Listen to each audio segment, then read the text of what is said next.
আসসালামু আলাইকুম ওয়া রহমাতুল্লাহ। সম্মানিত দর্শক, আশা করি মহান আল্লাহ তাআলার অশেষ মেহেরবানি ও দয়ায় আপনারা সকলেই ভালো আছেন। আজকের আলোচনার মূল বিষয় হচ্ছে যুদ্ধে যারা মারা যায় তাদের সকলেই কি শহীদ? বলতে চাচ্ছি শত্রুপক্ষের দিক থেকে তারাও তো যুদ্ধে এসেছে। তাই এ বিষয়ে সঠিক তথ্য জানতে ভিডিওটি না টেনে শেষ পর্যন্ত দেখতে থাকুন। শহীদ বলতে শুধু আপনার আমার বিষয় বোঝায় না। শহীদের অনেক প্রকার আছে। কেউ যুদ্ধে শহীদ, কেউ ভালো কাজে শহীদ, কেউ শহীদের সম্মানপ্রাপ্ত, কেউ অন্যায়ের বিরুদ্ধে শহীদ, কেউ ধর্মীয়ভাবে শহীদ। সবগুলোই কোনো না কোনোভাবে স্বীকৃত, কিন্তু সবগুলোই শহীদ। প্রথমত, যুদ্ধের ক্ষেত্রে যে পক্ষের হয়ে যুদ্ধ করেছে সেই পক্ষের জন্য তাদের মৃত যোদ্ধা একজন শহীদ।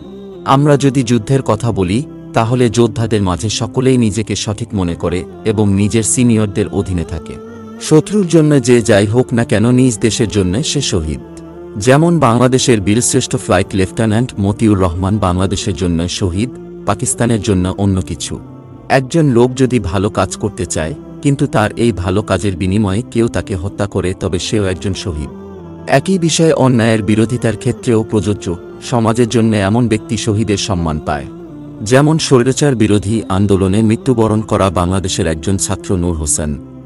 ভাষা আন্দোলনের শহীদগণ আবার অনেকের দৃষ্টিতে বুয়েটের ছাত্র আবরার ফাহাদ শহীদ। এরা রাষ্ট্রীয়ভাবে শহীদের সম্মান না পেলেও সমাজ এদের ওই দৃষ্টিতেই দেখে। শহীদের সম্মান ও ধর্মীয় শহীদ আরেকটু আলাদা। ইসলাম ধর্মে বলা আছে সৎ মুসলিম ব্যবসায়ী কিয়ামতের দিন শহীদদের সাথে থাকবে। তার মানে এই না যে সে শহীদ, ইসলাম তাকে এই সম্মান দেয়। আবার ইসলাম ধর্মে বেশ কিছু কারণে শহীদ হিসেবে গণ্য করা হয়। এক্ষেত্রে ধর্মপ্রচারে মৃত্যু, ন্যায়ের যুদ্ধে মৃত্যু, অন্যায়ের বিরুদ্ধে প্রতিবাদে মৃত্যু ইত্যাদি অন্যতম।